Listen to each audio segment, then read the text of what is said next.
I created this video to inform some of you that might be struggling with skin conditions labeled as eczema or maybe fungus, and then you try to fix it and nothing happens.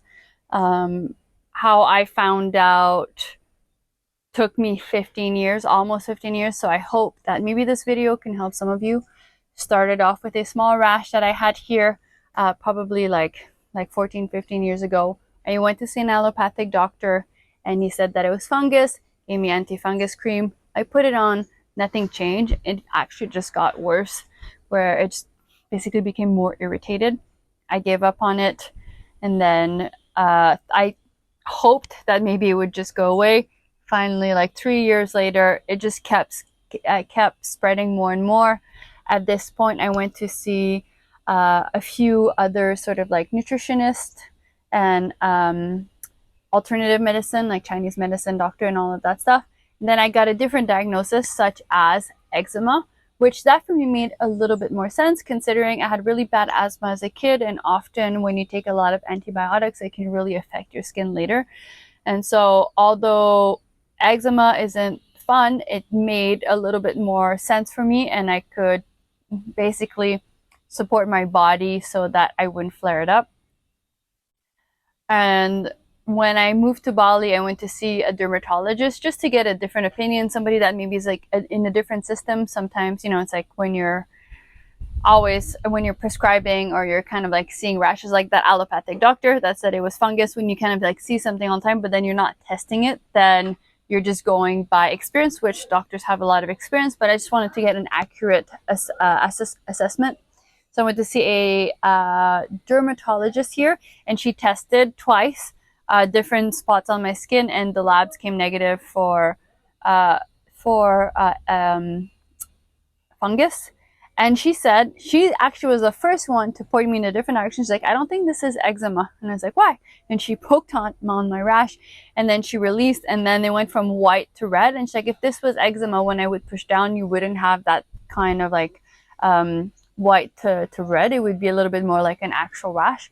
And she said that that was an indicator that I had a lot of inflammation in the body.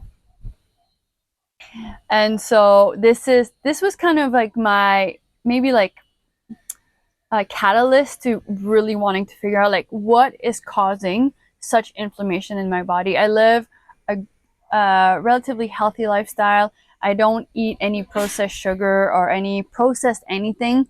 Like the worst thing I will eat or have or consume is like wine and maybe whiskey once in a while. Like nothing that would create this amount of inflammation. So this is why I decided to try carnivore, which is part of my other videos. I'm going to post a photo so that you can see how bad my rash was. And then when you see how bad the rash was, you'll understand how desperate I was to heal.